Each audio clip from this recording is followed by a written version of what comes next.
Good morning and good afternoon, depending on wherever you at. The time this recording, this is episode 163 of the Restricted Zone podcast, and it's a solo episode today. My fellow co-host Johnny had some technical difficulties.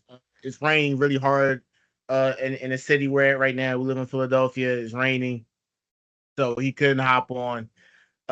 He really wanted to hop on badly because a lot of stuff he wanted to talk about with the East Side in particular, especially the Hawks, the Sixers, and he wanted to talk about a lot of the draft picks made over the course of this past week.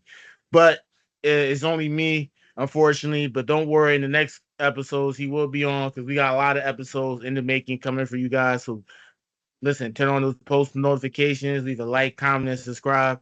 And let's get straight to it, guys. We're gonna dive into it. This is the 2024 NBA draft from by the RZP. We're gonna do a analysis and grade on each draft pick made by the team selected in the East. So we're gonna go about division by division. So we're gonna start with the Atlantic division. But before we dive into the East, we made two errors on the last episode. If you're checking out the Western Conference analysis and grade that we did, is running up right now. It's going up in views. We said that the Suns didn't have any draft selections. That was a bad mistake on our end. I got it mixed up. The Suns had two draft selections. Excuse me, I can't believe I forgot about Ryan Dunn, which is crazy because he was someone I paid attention to throughout the whole pre-draft process. Ryan Dunn from Virginia, I think he'll be absolutely great for the Suns. I think the Suns zeroed in on the defensive player. He's got a lot to work on offensively, but the fact that he moved down from 22 to 28, it's kind of surprising. I thought he was kind of more a little bit outside the lottery, maybe the 15 to 22. I didn't think he would slip all the way down to 28. Hey, a lot of guys slipped in drafts that I didn't expect. But I think the Suns zeroed in on a defensive player. I mean, you got to have someone playing defense. You got Katie, Bill, and Book, and you got a couple of guys that can score. You need some defenders out there that can provide you that two-way game. Man, he's 23, 24 years old. Virginia, Tony Bennett, great coach, been one of the best coaches in the league over the past 15 years. Oh, well, not best, most one of the most consistent, if we had to say. He's definitely consistent. They kind of had an off season this past year, the 2024 senior. Virginia definitely could have did a lot better, but they'll be back next season. But the Suns actually had Ryan Dunn. Then they drafted someone also, Iguodaro from Marquette.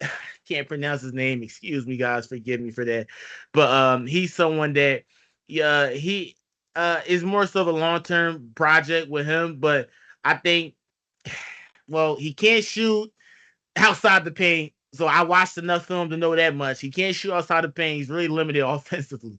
But he's kind of one of those guys that he fits in. I mean, he fits in with the Suns. He brings a high level of athleticism. I mean, listen, they'll try to find a way to get him on the court to probably utilize him, but he probably won't see as much as the 40th pick in the second round. I could be wrong. I hope that's not the case for the young man. I hope he's able to get some time to shine, but definitely want to touch on those. And I want to give the Suns probably a B. I'm struggling between giving them a B or B minus. I'm gonna give him a B in my opinion, just because of Ryan Dunn. I just like Ryan Dunn that much of a prospect, and he fits with the Suns. So I just think I'm gonna give him a B plus. That's my final adjustment, my final grade for the Suns draft for 2024. I'm giving the Suns a B.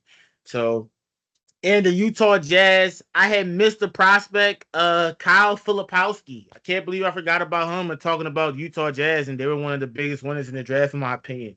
So Kyle Filipowski, um, so he's a lottery level talent to me, right? I think he's a lottery level talent. Worst case scenario, he doesn't fall outside the top 20. I didn't think he would go no later than 20. The fact he fell to the second round was really, really surprising. I really thought he was a lottery level talent. I mean, Utah absolutely nailed this draft. I mean, can we talk about it? Like Cody, Isaiah Collier. If only he was 6'4", 6'5", like they measured him. Like it really hurted his stock when he found out he was only 6'2". Like that was one of his biggest strengths that kind of, he kind of got to Tyreek Evans comparisons, but yeah, but Kyle Filipowski. So, I had to do some research. It's a lot of stuff surrounding Kyle Filipowski off the court. A lot of stuff going on. I don't even. I don't even want to say or comment too much on it. At the end of the day, I'm just up and coming. Sports. I don't really know too much about it, but it's something about him and his girlfriend and him and the girl. They're not close with the family. They practically cut the family off. I heard that in interviews, private interviews, the interview where they get to understand the prospect's character and see if the guy's, character fits into the culture or not. And I heard the interviews didn't really go so well. And I'm finding new stuff about the situation. I thought the situation would kind of die down by now, but I just found something. His name is Daniel Filipowski, and I'm not sure in the regards of the relationship between Kyle and Daniel. I'm not sure that's his brother or cousin, but this is a quote that he tweeted out. I'm reading it word for word, idolizing and wanting to be the next Coach K, the years of success of what he built at Duke, just to be torn down in 2 years, an absolute shame to know what has changed and only for the worse for the program. You all don't realize how Duke is really missing Coach K. That was the first tweet that quoted. Then the second one, for the staff to just turn around and hide from the problem when we asked for help from the very beginning. Duke students, we know you have the story. When you were told to keep it quiet, make no mistake, you have the power in your voices to continue to ignite this push further. So, long story short, it's a lot of stuff surrounding him. I think that's probably why he fell all the way to the second round. More so off the court rather than on the court. His weaknesses and his strengths are highlighted very well. I thought he would have been great in OKC. I thought maybe Portland might have picked him up. I thought Memphis might have picked him up. So I was really surprised to see him fall all the way down. But I think he's like I said, lottery level talent. Um, his offensive move is not limited, but it's something to work on. He did average 16 points, 17 points mostly. Uh, I mean, Kyle Filipowski, I think he should fit right in with Utah behind Walker Kessler, depending on if they're going to play Kyle Filipowski as a 5 or 4. He'll be playing behind Walker Kessler or Larry Markkinen, either one. And, learning from those guys will be great for his development. So the Utah Jazz definitely got an A. I believe I had said an A- in my last draft on the Western Conference, but I might give them an A, just an A. Solid, just a great draft in my opinion. Also, before we get to the East, finally, right? Let's talk about. So I had someone say something to me in response about Rob Dillingham, a Wolves fan. They said like Rob is too small and he doesn't even have any playmaking skills, or can he play make? And I'm just like, whoa, slow down for a second. I just don't understand. Now, let me just say this much. As a Kentucky fan, I've watched Rob. I've watched the games before the regular season when they went to Canada in the summer exhibition games where Justin Edwards looked like a number one pick to him being undrafted, which we'll talk later more down in this episode. Uh, Rob Dillingham, I will say this about Tim Connelly, the Wolves GM. I feel like as smart and as great a GM he is, if he felt like Rob Dillingham didn't have an ounce of playmaking in him, if he really felt like Rob Dillingham was just a scorer, a Lou Williams type of scorer, Bones Highland or whatever, and he had no upside or potential to surpass that role and become a playmaker to expand his game, I'm sure Tim Connelly would not have traded 2 back-to-back picks, 2030, 2031, to move up into the top 10 just to select Rob Dillingham. I can assure you that much. And I never understood why Rob Dillingham's playmaking was always in the question and doubt. I looked at his stats, his usage stats. He had a 29.3% usage rate. His assist to turnover ratio was, oh, I got her. I can't believe I forgot. But it was like he didn't turn the ball over. You got to think 29.3% usage rate. He had the ball a lot of time in his hand when he was in the game, and he didn't turn the ball over. He averaged, I think, less than 2 turnovers. And then it's not like the playmaking's not there. he just was in an off-ball role, like how Tyrese Maxey was when he was at Kentucky, the way Emmanuel Quickly was when he was at Kentucky. Because remember, Calipari is known for running three guards in the lineup if all three guards are super talented enough. We've seen it with Isaiah Briscoe, Malik Monk, De'Aaron Fox, Tyler Eulis, Jamal Murray, Isaiah Briscoe. I mean, come on, John Wall, Eric Bledsoe, 2 point guards staring the backcourt. I mean, we've seen it countless of times again. So it'll either hurt a player or it'll make a player expand the game. And I think Rob, to me at this point, I think he's perfect. Like I said in the last Western Conference episode, I said, Rob, what better point guard to study the game under with the same similar height, weight? Mike Conley got longer arms than Rob, but it's like Rob couldn't have been in a more. I thought the Spurs was a great situation too, just because of Wemby and all the defensive liabilities, which I don't really think defensively he's that much of a liability. I don't think it's an effort thing because I've seen him put effort and I've seen him not put effort at times, but more so than not, he has put effort. It's more so of him. He's never been asked to play defense because of this slight stature and the way he played in high school. If you watch his high school highlights, you could tell, yeah. So he probably was never asked to play defense. So he doesn't really taught how to play defense properly, structurally, or correctly. And I just feel like with the Wolves system, Chris Lynch as the coach, you got, Cat, the fellow Kentucky alum, taking Rob like a little brother under his wing. Rob could not have been a better situation that you could ask for. Seriously, I'm so looking forward to the Wolves. I'm not a Wolves fan. I don't want to be called, switching out. My fellow co-hosts are here or roast me in the group chat, so I don't want to do that. But I'm looking forward to that. Now, let's get to the East, man. Enough of talking about the West. We got to get to the East. Let's get straight to it. In the East, man, I said we was going to do division by division. I got to remember the division too.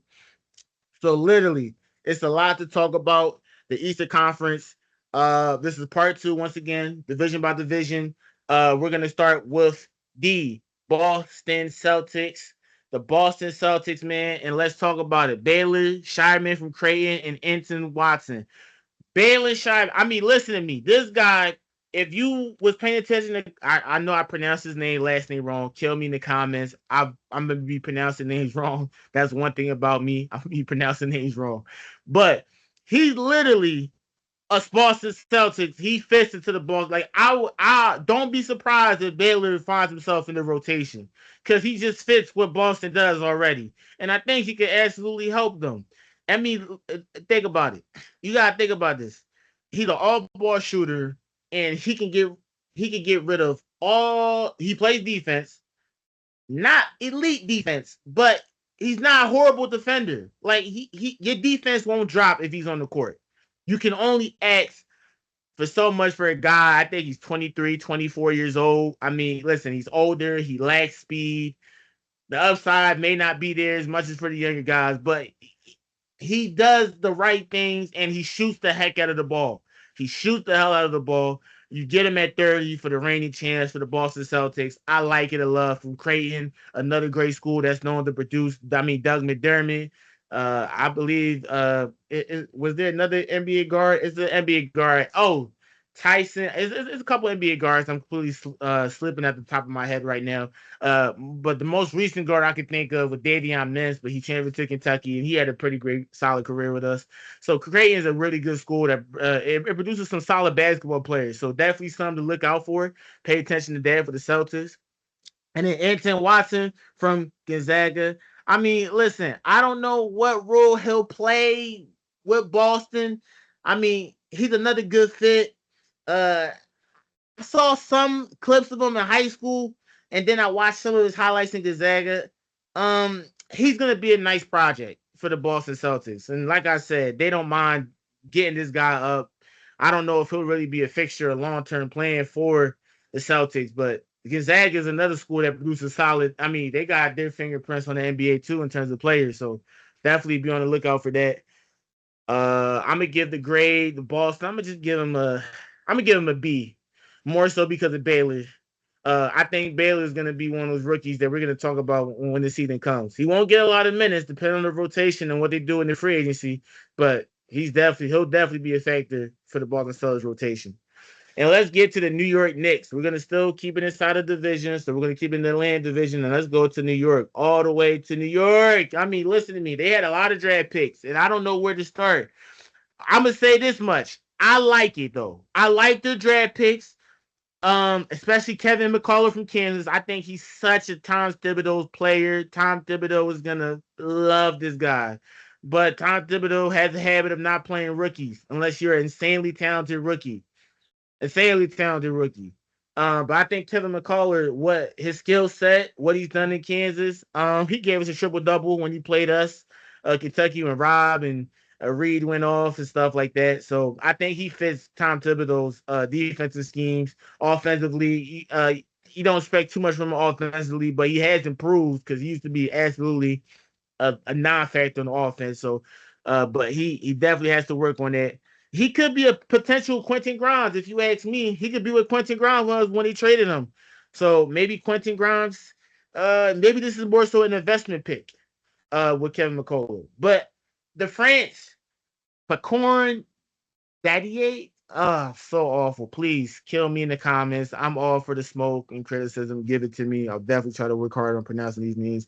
Pacorn from France, the 25th pick by the New York Knicks in the draft. I think he's going to be another. He comes over next season, first off. So this is really a draft and stash type of guy. But I feel like when he comes, um, he absolutely will. I think Tom Thibodeau will find a way to get him into the team. He's a six.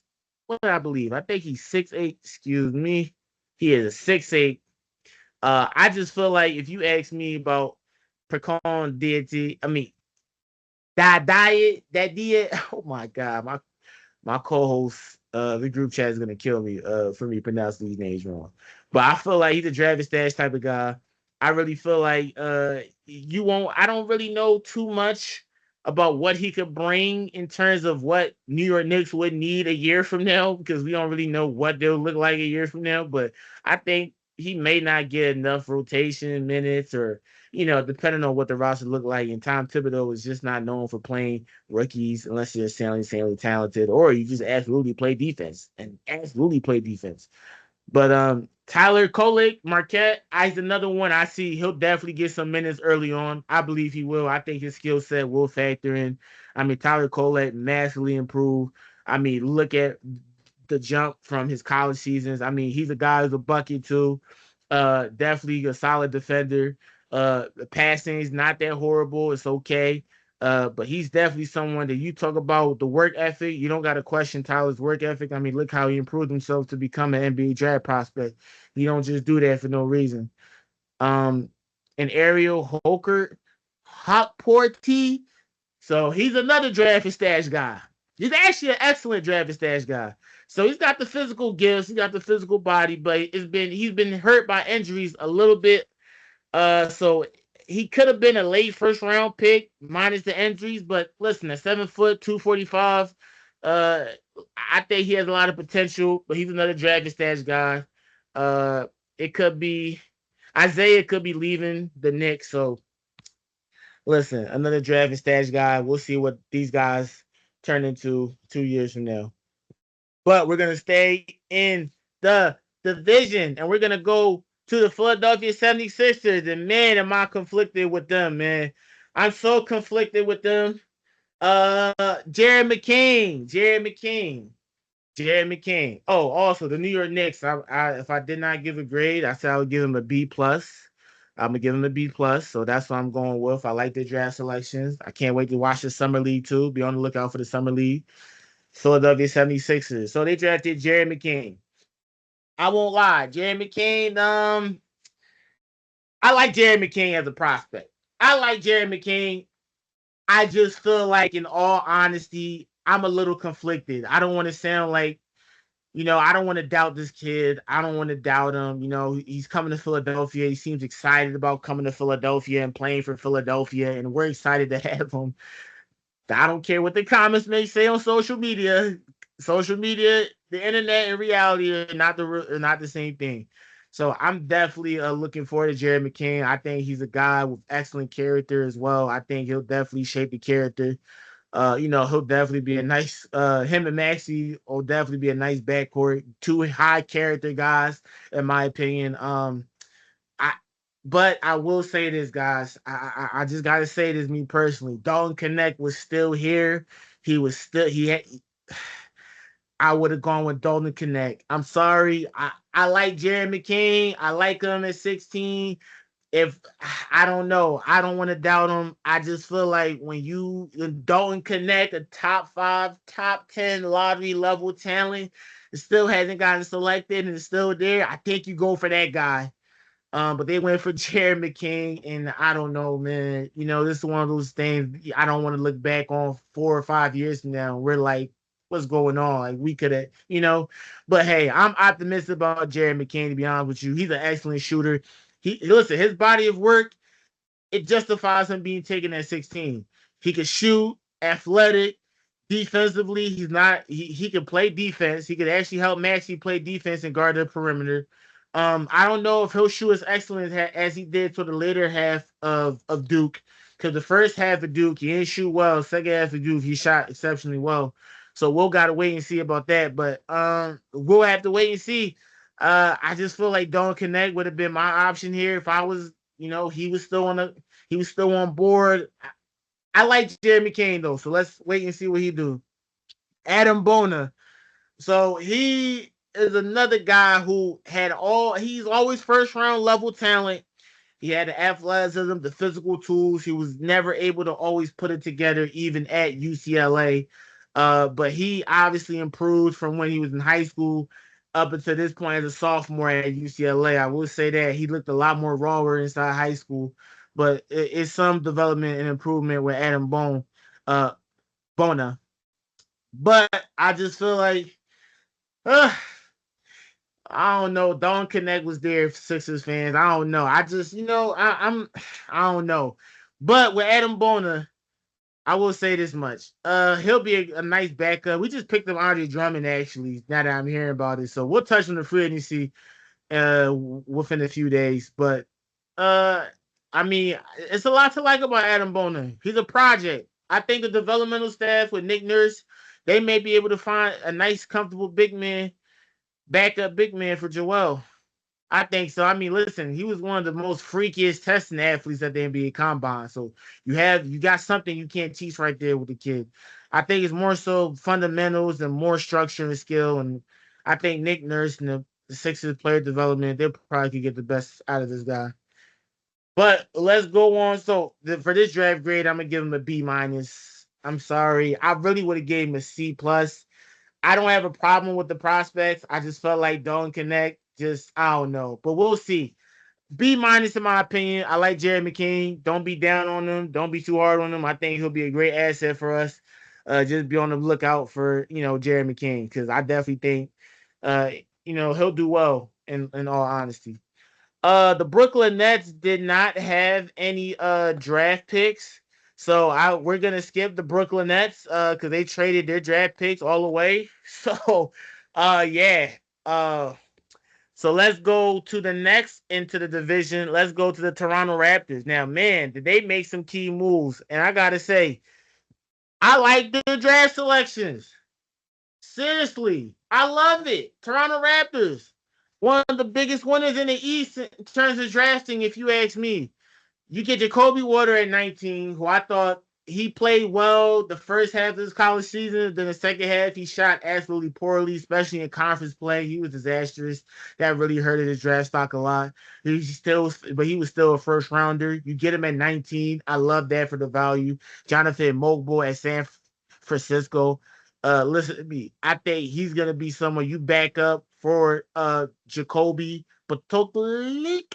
Oh, please forgive me for the pronunciations and all of it being wrong. But I will say this much. He's gonna be a great backup. Jamal Sheed, one of the best defensive guards, someone you could put with Emmanuel Quickly, another nice defensive guard. Emmanuel Quickly, people don't talk about his defense enough. I think that's one of the things that made him, that's why he got that big $175 million contract for the Toronto Raptors, 5 years too. So the Raptors is saying Emmanuel Quickly is their franchise, at least he's a foundational part of their franchise. But Mogul, he's kind of like that Scotty Barnes, Draymond Green type of guy. He's got similar length and athleticism and then passing ability too. He could be a good backup for Jacoby between playing the four for Scotty Barnes or playing the five too if you want to play the small ball five. But he is a rookie at the end of the day, so how much playing time he gets, it depends on what the Raptors' aspirations are. We got to wait to see what they do the offseason. Maybe I don't believe the Raptors will be competing for the playoffs anytime soon. But hey, when you got Jamal Sheed definitely coming off the bench, hounding guys defensively, I love it. I love Jamal Sheed so much. I just felt like Duke would not have made it past Houston had he not got hurt. So it's just unfair. But I think he's some that rounds out the Raptors a lot. They need a lot more defense. They have a lot of offense, but not a lot of defense to match up with the offense. So I think Jamal Sheed, 23-year-old, athletic, small, but he plays defense. He plays hard. He dies for the ball. He's a great character guy, too. I remember one video, he was picking up the trash in the tournament. He thought his team threw it. He was picking up the trash one by one, and he's just a great character guy, man. He's gonna elevate that locker room. He's gonna elevate, just a high character guy. And Cortez, he's a high upside guy too. He needs a lot of seasoning though. Kind of a project, but he has two attributes right now you can't teach. You got length and shooting. It'll come with time. It's got a lot of potential. It's definitely intriguing, but uh, you know, it's a lot of development. He's a project. He's a project. But if you had to ask me, Toronto Raptors got an A, absolute A in my opinion. I think they were phenomenal with this draft. They're doing the right thing so far in the free agency. They locked up Emmanuel quickly, which I thought I don't know if I would have gave him that much money, respectively. I like Emmanuel quickly as a player. I think it kind of also reflects on the OG Anunoby trade. That no OG Anunoby trade, a lot of Knicks fans, my fellow co-hosts Kyrie and Lodge, you guys listen to this too. I felt like it justified that trade even more so now, seeing what the Raptors just paid for Emmanuel quickly. So I think the Knicks did a great job because they would have probably had to pay Emmanuel quickly something a little bit higher too. Because Emmanuel contract extension was knocking on that door heavily, and Knicks knew they had to pay him because he's absolutely been playing. Quickly was playing his ass off. He improved every single year. Can't take that from him. But that justifies that trade with them training for Anunoby. But the Raptors so far, I mean, they're definitely looking to make some changes. They brought some high character guys through this draft. I'm looking forward to see how the Raptors development. We're gonna go to the next division now. We're gonna go to the Central Division. We're still in the East, guys. So we're gonna go start with the Milwaukee Bucks. I mean, listen, let's talk about the Bucks. Can we talk about the guys who probably had the most unfortunate, unlucky playoff this past season with Giannis getting hurt at the most unopportune time? But listen, I'm conflicted with these draft picks.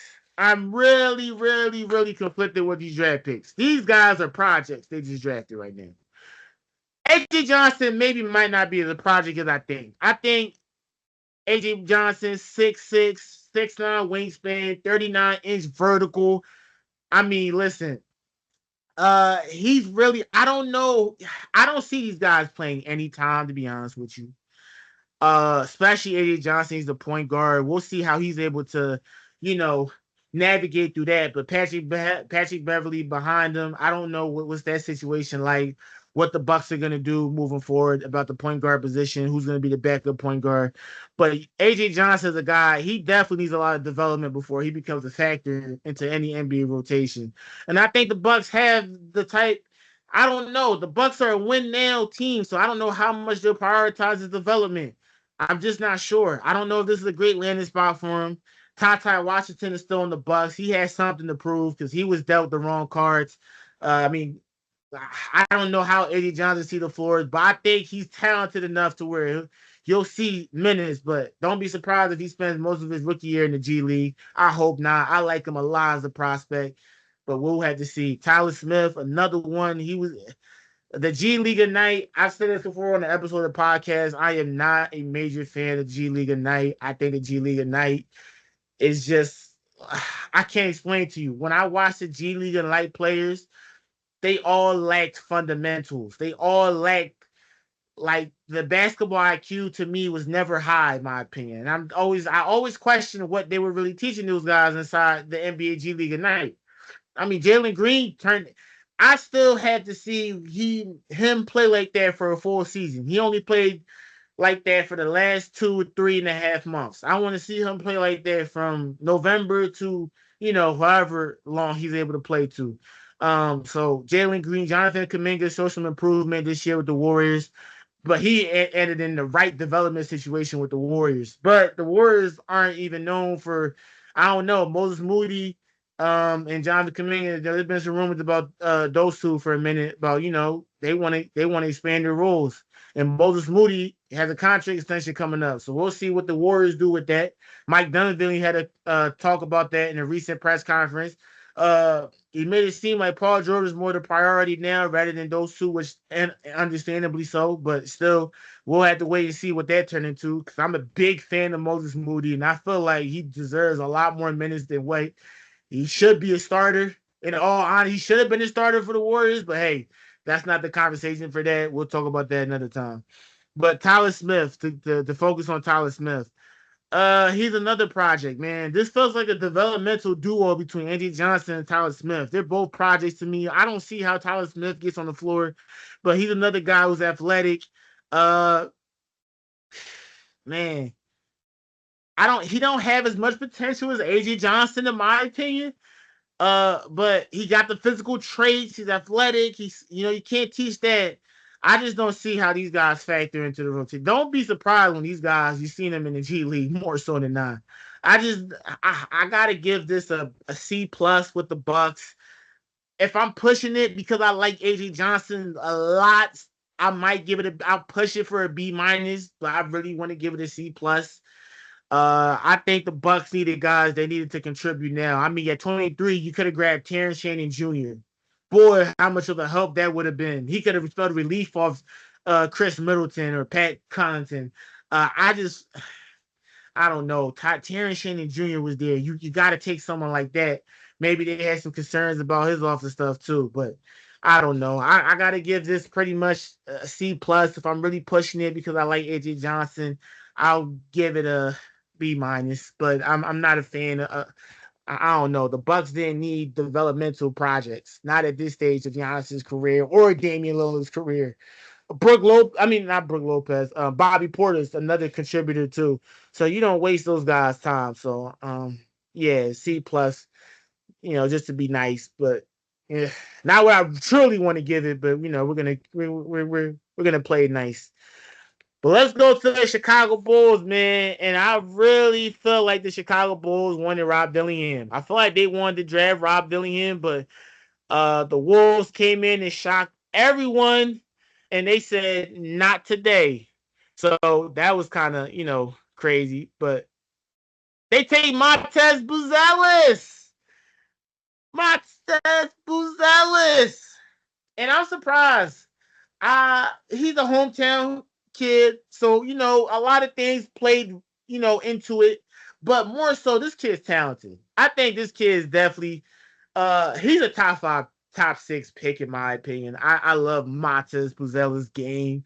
I've watched a lot of film on him. I even watched a little one-on-one he had versus Cooper Flag. It was just a little one-on-one, little quick session, but I just loved what I saw in that. This guy's fluid. He could handle 6'9", 6'10" form, athletic, smooth jumper. Yeah, the shooting percentages might not be to what you guys would love, but he can shoot it. He's not lacking in confidence. It's just something that he'll have to work on. Billy Donovan, he'll definitely work on him with that. The Chicago Bulls have a great developmental system. Well, not a great developmental system, but they have a good enough system. And like I said, Matthias Buzelis, definitely coming in, having someone like Josh Giddey running the point and getting him open looks is definitely going to be massive for his career. I can't wait to see what Montez Buzelis and Josh Giddey do. I'm giving the Chicago Bulls an A plus. I mean, literally, seeing what Montez Buzelis do running with Ayo, Don Sumu. I don't know Patrick Williams as well. Listen, Kobe White. So this is how I'm trying to envision the lineup for the Bulls. Because right now, as of now, we don't know what Lonzo's situation is. I don't expect Zach and DeMar to be there long term. I just don't, in my opinion. So this is going to be like the Bulls are going to rebuild, in my opinion. Kobe White at the 1. No, excuse me. Kobe White. Maybe Josh Giddey at the 1. Kobe White at the 2. You start Ayo Dosmo at the 3 because he's what 6'6", you could put him at the 3. Or if you don't feel comfortable enough, you could probably, maybe you put Montez Buzelis at 3. Put Montez Buzelis at 3 or 4, either one. Uh, Andre Drummond just got picked up by the Sixers. Actually, I don't know what that line would look like. Can't make any simulations right now in my head because it's still free agency. Things are still fluctuating.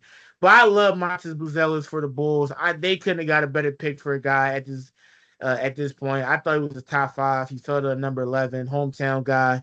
Like I said, I'm not a fan of G League Ignite. I'm not a fan of prospects at all, besides the ones that turned out well. I mean, not turned out well, but they actually showed some improvement that I was a little bit shocked because I won't lie to you guys. I was one of the ones who thought Jalen Green, before he had his little burst, that midway February, March, April, before he had those outstanding scoring bursts and defensive bursts, I was starting to think Jalen Green might have been a bust. I won't lie, because he was just, the way he was playing the first 5 months of the season, it was like, man, this is the number 2 pick in the draft. But he definitely showed why he was number 2, why he could have competed for number 1 to the later half of that season. He's just got to be more consistent with it. Montez Buzelis, I think, if he could just be consistent, it's a lot to ask out of a rookie, but at this point, he's definitely talented enough to where you would want him to be more consistent, which I think he will. So I love it. Chicago Bulls, A+, no doubt about it. Are you shitting me? Come on now, A+. Let's give it to them. The Detroit Pistons, we're gonna stay in the last part of the last team in the Central Division, and they get an A+ off the rip. I'm gonna say A+. You don't know how much of a Ron Holland fan I am. I love Ron Holland. All right, that's the fanboy in me now. Put that to the side. Now, realistically speaking, analyst Cap Wong, this is a C-. This is a C-. I love Ron Holland. All right, I think he's a top 5 level pick. I just wish it wasn't the Pistons. He does not. I mean, Jaden Ivey can't shoot. Amen Thompson can't shoot. Now you got another guy that can't shoot. I don't like it. Someone's got to be able to hit the shot. Everything else about the kid, you love it. Ron Holland is a Detroit Piston, tough, gritty culture type of guy. He just does not fit with the roster construction now. And oh man, this is crazy. I don't know what to think about this. I feel like this is not Jaden Ivey. He's a ball dominant creator who's not a great spot up shooter, right? Amen Thompson, we can't he's working on it, but he's not at the threat. Cade Cunningham needed guys that could get some pressure off him when he's scoring the basket. We saw him get triple teamed. His turnovers were super high just because he was the main focus of every team. And to get another guy who can't really shoot, is not a spot up shooter, I don't know, man. I'm giving this a C-. Maybe I could be proven wrong. Maybe they find this roster ends up working out, but I just don't like the fit at all. My lowest grade so far. I hate it for the Pistons. Bobby Kentman, he should be getting time because at the end of the day, like the Pistons won't be competing for anything. I mean, I don't know. Ron Holland to the Pistons. I don't like it at all. I just don't. I really want to see what it turns into the most. We'll see, but it's just not something I would have done in my personal opinion. I just don't like it. I got to give it a C-, guys. Sorry, Pistons fans. I just don't like the fit. I just don't. Listen, let's get to the Cavaliers. I can't believe I said we're going by division. I was going to go team by team, but I was so interested in the Bulls and Pistons. I got to them immediately and kind of left the Cavaliers and Pacers in the back burner. But let's get to the Pacers. First, let's get to the Pacers. I like their draft selections. Johnny Furphy, Tristan Newton, both off the rip to me, A-, just off the strength of that, in my opinion. A-. Tristan Newton. I feel like he is work ethic, high character, can shoot the ball, plays defense. He's a little bit older. So what? He's gonna factor in. He's gonna help the Pacers a lot. He's gonna do. He kind of does what T.J. McConnell does, but slightly better. T.J. McConnell's just a veteran, so his experience will be probably getting Tristan in the practices. But I feel like Tristan Newton. Don't be surprised if he carves out a role for himself later on. That Dan Hurley tutelage is nothing to joke about. That man is a great X and O's basketball coach. He's a brilliant mind. That's why he was offered the Lakers position. They saw the genius in that man. And most guys that get taught under Don Hurley, so far, they end up having nice, or at least they have some kind of achievement in their lifetime. So, like I said, I'm super ecstatic for them getting Tristan Newton at 49. I thought Tristan Newton should have gone higher, in my opinion. Age is a big factor. Don't connect. Surprisingly, the reason why he fell was because of his age. Like, age is just, I don't know. Age is important, but maybe teams they put too much emphasis on age. So you kind of miss out on gems, in my opinion. But I like it. Johnny Furphy, long-term play. He fits the Pacers. He's a Pacers guy to me, in my opinion. His game fits with the Pacers. I mean, literally, he's raw. He's raw, but he's running. I think the Pacers development is going to be great for him. He's got great high character guys around him. Rick Caruso, a nice, great coach. He'll be able to, to develop him. I like it a lot. Listen to me. Oh, Enrique Freeman from Akron. Can't believe I forgot about him. Listen, tough guy, do it all. He'll run through a brick wall for you. He's a guy who's going to compete. He's going to fight. That's all you can ask for at your second rounders. Guys is going to compete. But especially in his case, 7'3" wingspan too. Listen to me. He's got the physical attributes to fight hard and kind of fight for a spot in the rotation if he plays defense. But Newton, to me, I'm so ecstatic about. Proven winner, can bring whatever the team needs, especially leadership on a young roster too. Two-way guy. I love it, man. I can't wait to watch those guys in the summer league, man. I just can't wait. Let's go with the Cleveland Cavaliers, the last team in the division before we go to the final division, the East. They drafted Jalen Tyson from the University of California. So I give him a B plus. You get him at 20. I like it. I think he reminds me of Max Strus. He could be better than Max Strus. He had a breakout junior year. If you look at his sophomore year, that's a guy who got the work ethic and the desire to improve. Averaged 19.6 a game, and then he was the first team all Pac-12, right? And then he's 6'7" with a 6'9" wingspan, 38-inch vertical. I like him. The physical attributes is there. He's the wing. Got to play more defense, but the off-ball rule is there for him, though. The off-ball rule is there for him. I just feel like we'll see what the Cavs got in store for him. I think he could be in a rotation. I think he can be, but let's see what the Cavs do. Let's see what the Donovan Mitchell situation, how that plays out. Darius Garland, I'm hearing rumors about they're looking to move him too. We'll see how it all plays out. But if I had to give it a pick once again, I'm gonna give it a B plus. I'm giving it a B plus. Oh man, so far so good. The Eastern Conference, we're here. We just did the Atlantic divisions, a little recap. We just did the Central Division, a little recap. Now, last but not least, we're going to the Southeast Division. Man, listen, the Orlando Magic. We're gonna start with them first. A team that made it the top 5, the top 6 team in the East. They got a great, phenomenal young core. Markelle Fultz will be leaving that core though. Best of luck to him. But Paolo Banchero, Jalen Suggs, Cole Anthony. You got Wendell Carter, Jonathan Isaac, one of the best defenders in the game.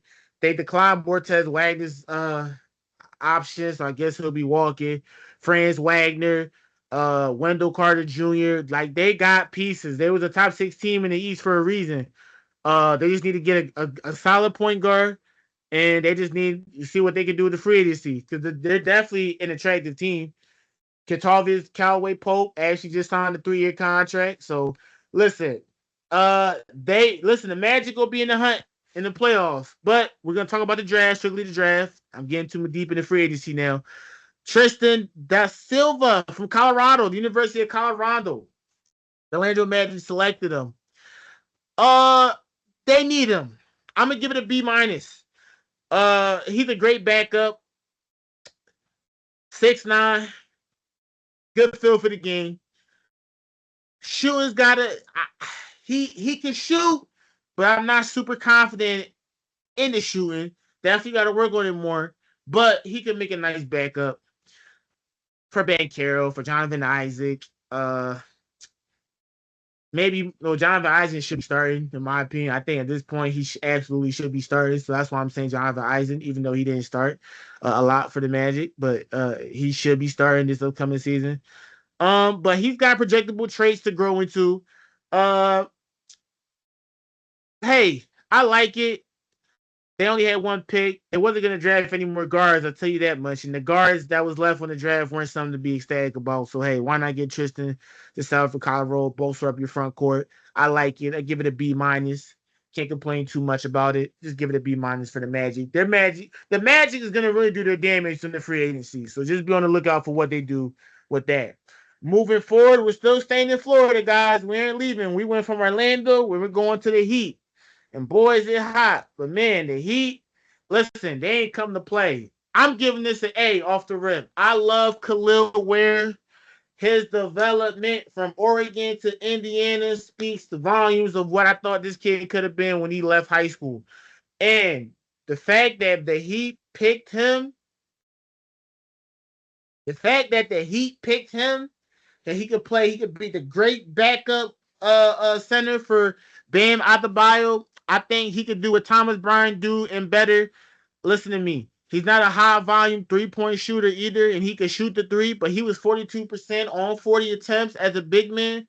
As a value perspective, you at the Heat, they looked at that and clearly saw, and the fact that he fell to 15, well, he wasn't a lottery. I mean, I had him 14. But hey, I think he's a lottery level talent, and like I said, I think he'll step into the Heat right now. Eric Spoelstra always gives rookies a shot. If you can play and you show that you mean business, you got the work ethic, you stay in the gym, you're not with the nonsense, you work hard in your game. We see the improvement. He's got to work a lot on his offensive game, a lot more, because I think it's a lot of more room for improvement. He's got a lot of potential, in my opinion. I think he could easily be a 12 to 17 minutes a guy if he does what he's supposed to, plays his game. I could easily see him be a 12 and 17 guy. But another part of me too, and I hate to do this for the Heat, and I hope that the Heat fans watch this. I still think you got and another one. I think Dalton Connect would have been great here for the Heat. Him and Tyler Hero, Duncan Robinson. That's 3. And then, Tyler Hero's got to work on his defense. But Duncan Robinson got to work on his defense. But Dalton Connect's defense isn't that bad. Maybe that wouldn't be a starting lineup. I'm just chatting. Excuse me. But no, I think Dalton Connect to the Heat would have been great. I think Eric Spoelstra needed someone like Dalton Connect. I think he would have been great for here. Maybe Jared McCain as a backup point guard. That would have been nice. Going into the Heat culture would have been great. I think Jared McCain should have been to the Heat. I don't really think we needed Jared McCain. I thought we needed Dalton Connect more than anything. And the fact he was still there and we didn't take him, I don't know, man. All right, but the focus on the Heat, I think they should have grabbed Jared McCain or Dalton Connect. They could have probably grabbed Terrence Shannon Jr., in my opinion. I think Terrence Shannon Jr. is a lottery level talent. Hell, maybe AJ Johnson. Maybe he's someone you bring in here, make him become a backup point guard. His development, I think his potential is massive. Maybe you get AJ Johnson here, but the Heat aren't really in a, maybe they're not able to. AJ Johnson doesn't fit their timeline, and the Heat timeline is a little bit confusing to me. I don't know. They're playoff contenders, but they're not championship contenders. They're not even close to that. But we'll see in the free agency what they'll do. But I'm gonna give it an A minus. I said A. I'm gonna give it an A minus. I'm gonna give it because I like Khalil Ware. I believe in his potential from high school, even when he had a bad freshman year, and people was really down on him. He transferred, revamped, changed his approach, and man, did he blossom? And he earned it to be the 15th pick. And I love it to be the backup center for Bam Adebayo. All right, let's go on to the next team in the Southeast, the Atlantic Hawks. All right, the Atlantic Hawks, man. This is really conflicting. Zachary Ricochet was not my number one pick. Um, I saw a couple mock drafts, prominent NBA draft experts, analysts. He wasn't on their number one pick. Some were, but more so than not, he wasn't on the number one pick. And Zachary Ricochet doesn't feel like a number one pick. Let's just to be honest. Let's just be honest here. All right. He's not Wemby. He's not John Wall. He's not Derrick Rose. He's not Karl-Anthony Towns. He's not Kyrie. He's not right. He's just not, um he's kind of an average number one pick. He might be one of the most solid. I don't want to say average. Probably the one of the most solid number one picks. Like he does something elite, which is he's a spot up shooter, off the catch shooter, off ball.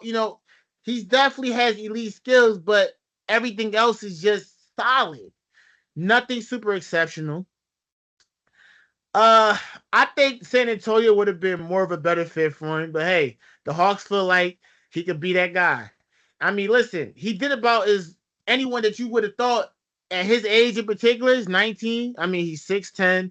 I mean, he played a role in the French League, which has seen an uptick in talent. And listen, I mean, we got 4 or 5 draft picks already. Like literally, New York drafted one, Spurs, Hawks.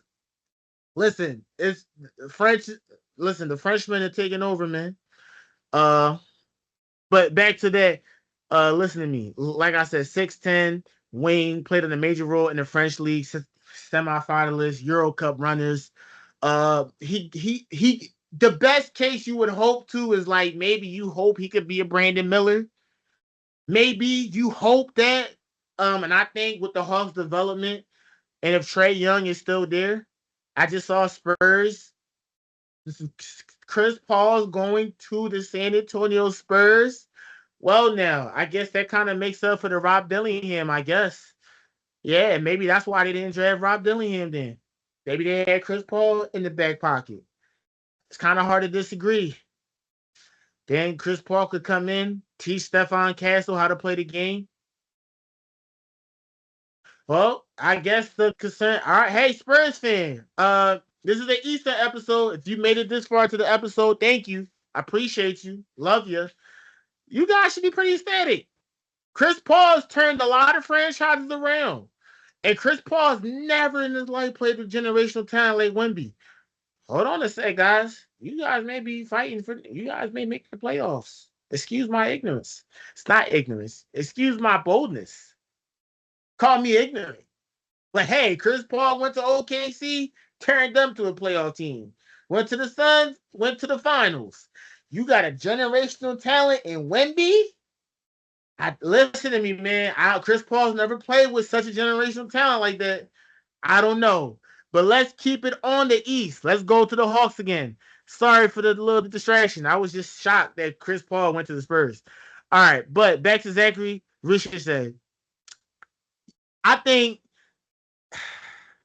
you shouldn't have crazy expectations, even though he's the number one pick. He's not your typical number one pick. This draft, I feel like when we look 5 years into this draft, we'll look back and say, why was he the number one pick? Because there's someone in that draft that's going to play exceptionally well outside the draft position, especially a draft like this. And it's not going to be the Hawks' fault. I don't care what anyone say. I don't want anyone to blame the Hawks. Nobody knows who would have been the absolute superstar in this draft. Nobody knew. So, but that's the potential, and what that's some Hawks fans gonna have to keep in the back of their minds, because I think he's a great prospect, a great player, not a great player, a great young prospect. I think his potential is very, very high. You hope that he could transform into Brandon Miller. The scoring, he could expand his offensive skill set to where he could just shoot, create his own shot, dribble, separate, mid range. He becomes a 3-level scorer. I hope he's accurate because then that really justifies the pick if he becomes a 3-level scorer. Also, the defense has to the scoring and defense have to be elite level. It's got to be to justify this number one pick. Because I feel like we're gonna look 5 years down the road and say, why was this guy the number one pick? He won't be horrible or bad in my opinion, but he can't be average. He's got to be above average. He's got to be. But I think with the roster, it's going to be dependent if Trae Young is still there or not. We're looking to see if the Hawks are going to move Trae Young or not, what they got planned for the free agency. I mean, listen, they're committed to Zachary Richardson. They traded Adrian Griffin to the Rockets so they could open up a spot for him so he could compete with DeAndre Hunter for minutes. So, I'm gonna give it a B plus because I see the vision with Trae Young and Zachary Richardson. I see the vision. Let's hope it comes to fruition. I don't know, man. This is definitely one of those number one picks. You got a lot of more questions than answers. And I don't know for Hawks fan, the one time the Hawks fan get a draft pick, and they didn't get a number one pick since 1970 something. And you get it on this type of draft. I mean, Hawks fans got to feel some type of way. Don't blame y'all. Understandable. But the second pick, at the 43rd pick, Nikola Djuricz. I suck at pronouncing it. But he was a highly rated prospect in his juniors. But he's got a lot of room for improvement. I think he's got a lot more potential. He showed enough, though, in the pre-draft events and the workouts to, get the intrigue on him and say, okay, what, got teams' attention on him a lot more than what most teams already probably didn't have on the kid. I think he got drafted strictly for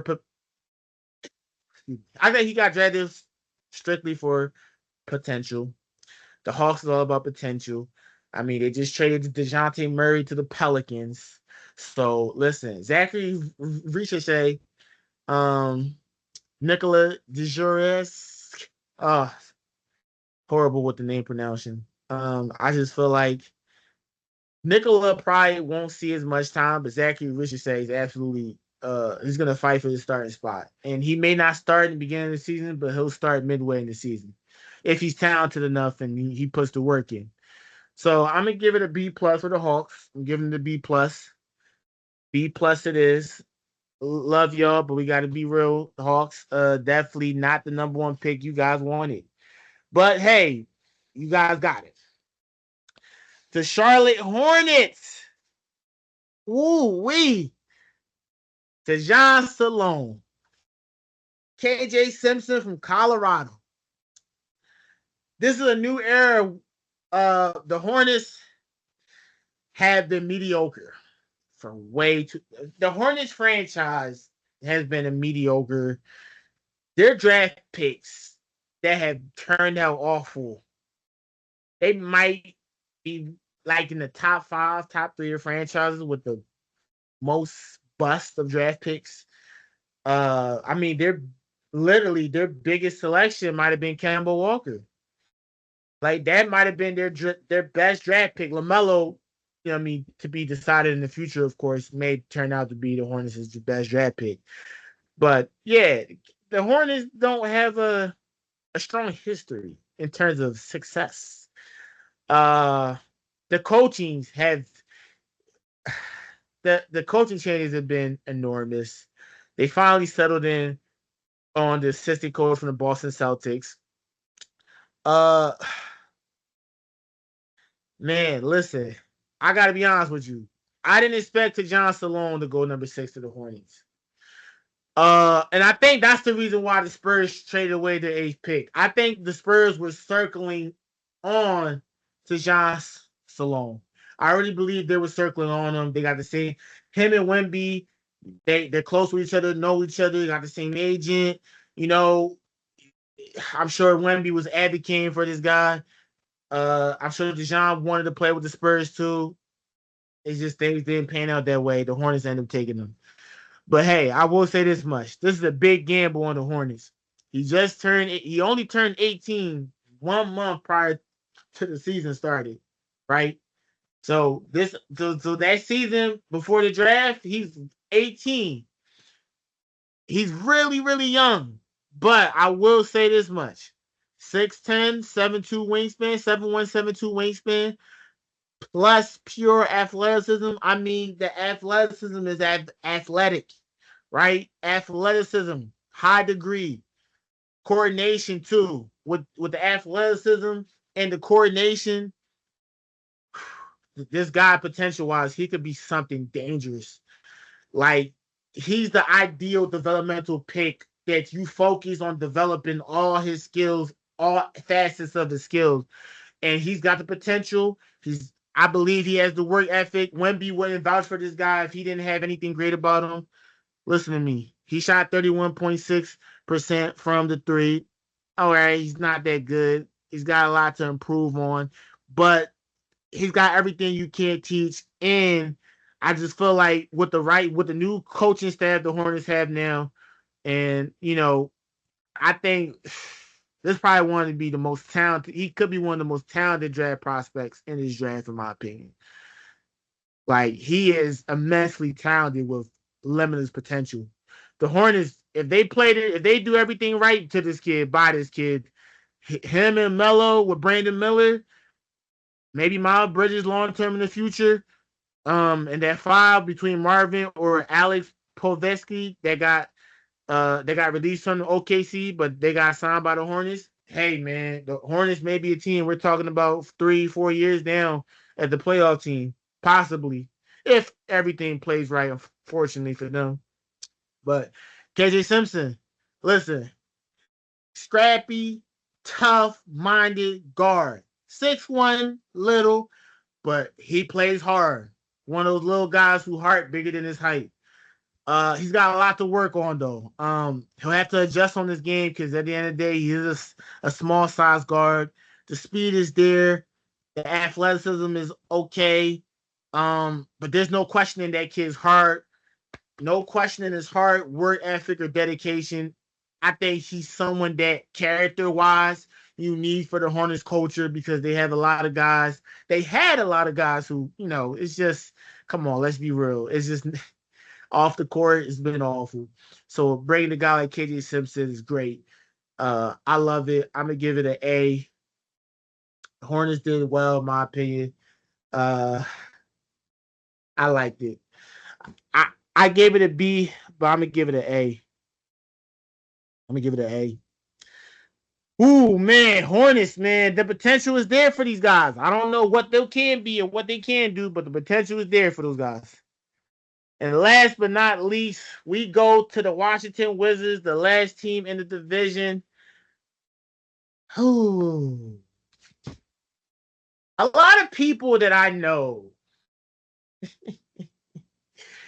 was advocating for Rob Dillingham to go number 2. And I was scared, honestly, because I don't think I wanted Rob to the Wizards. I mean, besides the obvious starting playing time he get, I just didn't like Rob to the Wizards. Something about Rob to the Wizards just was off to me. I did not like it. I don't know if it was because maybe the culture there, maybe he would learn maybe more bad habits than good habits.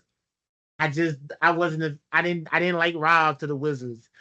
But I will say this. We're not even going to talk about the obvious thing. I want to talk about the other draft selections before we get to the meat and potatoes for the Wizards in particular. But if you're the Wizards, you got to honestly love this draft, in my opinion. A B plus, in my opinion, A minus, because I'm just such a fan of Bub Carrington. I'm such a fan of his game. His potential, he could be that point guard for the Wizards down the years, their guard. I believe that's how much I'm high on his potential. Him and Alex Starr, are you kidding me? Let's dive right into it, though. Bub Carrington, 6'5", 6'6". He was 5'8", guys, when he was in high school. 5'8", 5'9". He had a growth spurt, hit 6'5", 6'6". Big athletic guard, high upside, limitless potential. Literally, wingspan is ridiculous. Uh, I'm thinking of what Alex Starr and him could do this next, and they won't win games. I'm not. They won't win games. They'll probably be. They just traded. Deny to the Portland Trailblazers. So for Bub Carrington. So he was one of their breakout stars. The fact they traded him, the Wizards will probably really be bad. But I will say this with Bub Carrington. Watching him play, he struggled in ACC play, but in the tournament, uh, uh, Pitt to me in the ACC tournament, he struggled. I was trying to find a way to. He struggled a lot. He shot 39% from the floor. He really struggled. But I will say the positive about this guy.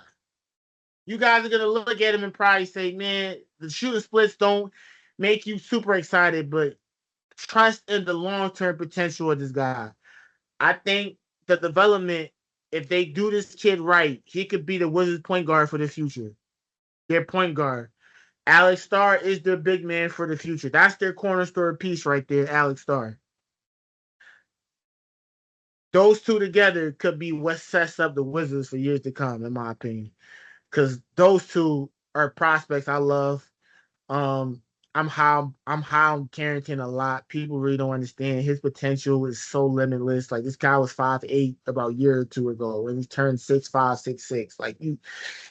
6'6". And he's still learning how. Like in the pick and roll, he's still learning how to be a pick and roll. He's been doing everything like by instinct. Like people don't understand.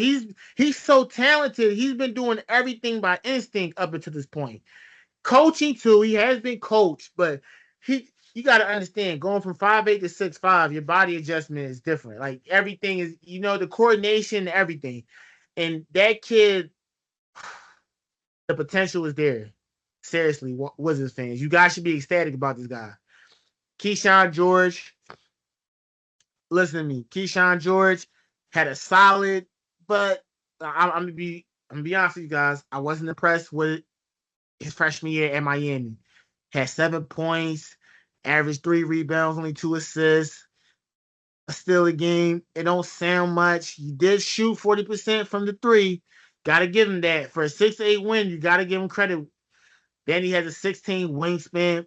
He's a long-term prospect. I'm to sum it up. He's a long-term prospect. But what better place for a long-term prospect with potential like Keyshawn George from Miami than the Wizards when all they have is long-term prospects, especially with Bub Carrington. He's a long-term prospect. But the potential is worth it. And if the Wizards should be in no rush pressure, like next year's draft is going to be extremely talented from top to bottom. They don't got no pressure or rush to even worry about it. Let Keyshawn George and Bub Carrington go through the growing pains. I think it's genuinely worth it. Jordan Poole, I think he could take Bub under his wing and really show him. Even though that sounded absolutely crazy, I think Jordan Poole understands that, his NBA career is really on the line if he doesn't get it together. He got it together the other half of the season after he got benched. Maybe being benched is probably the best role for him, but I think Bub Carrington and Jordan Poole could mentor him and help him with scoring a lot. I think that's one thing. If anything, if nothing else, Jordan Poole could help Carrington score the ball, teach him how to really I think that'd be great for Bub. But now to dive into the meat and potatoes. Alex Starr, man. I mean, listen, Alex Starr has Jaren Jackson potential. He was my number 1 pick. I thought he should have been a number 1 pick, but I understand why the Hawks didn't want to, and I can understand why Alex Starr didn't want to go to the Hawks. I think if Alex Starr went to the Hawks, his situation would have been a reminiscent of how James Wiseman went to the Warriors. And I don't think Alex Starr wanted that at all, because I feel like you got Clint Capella, Onyenka, and the Hawks have another big man, Jalen Johnson too. Then they got another, so they had a lot of people at the 4 and 5. It would have just been a James Wiseman situation for Alex Starr. So, but talent-wise, I thought he was the number one pick in the draft. I mean, Alex Starr, he's 7'1" with a 7'4", 7'5" wingspan, a 9'2" standing region, a 38-inch vertical jump. He's everything you want in a big man from an athletic standpoint, speed standpoint, size standpoint. Just physically, you can't teach that physically. Um, the only thing you can hope is that he's got a lot of the same strengths and weaknesses as James Wiseman. I'm comparing these two a lot, but I think Alex Starr, in my opinion, uh, a little bit more, a little bit more. I don't want to say he was more polished than James Wiseman because they were both pretty unpolished, but Alex Starr, I could see more potential offensively than I did for James Wiseman. Uh, but I will say this much: uh, in the NBL, a tough place. Like they had many prospects who were selected to the Stars program. It's a tough, tough, tough, tough uh uh uh league. And he did fairly well. Um I like it for the Wizards, man. I really like it for the Wizards. Man, the Wizards definitely one of the big winners in the East side, in my opinion. I'm thinking about it now. I'm just thinking of the pick and roll between Alex Starr and Bub Carrington.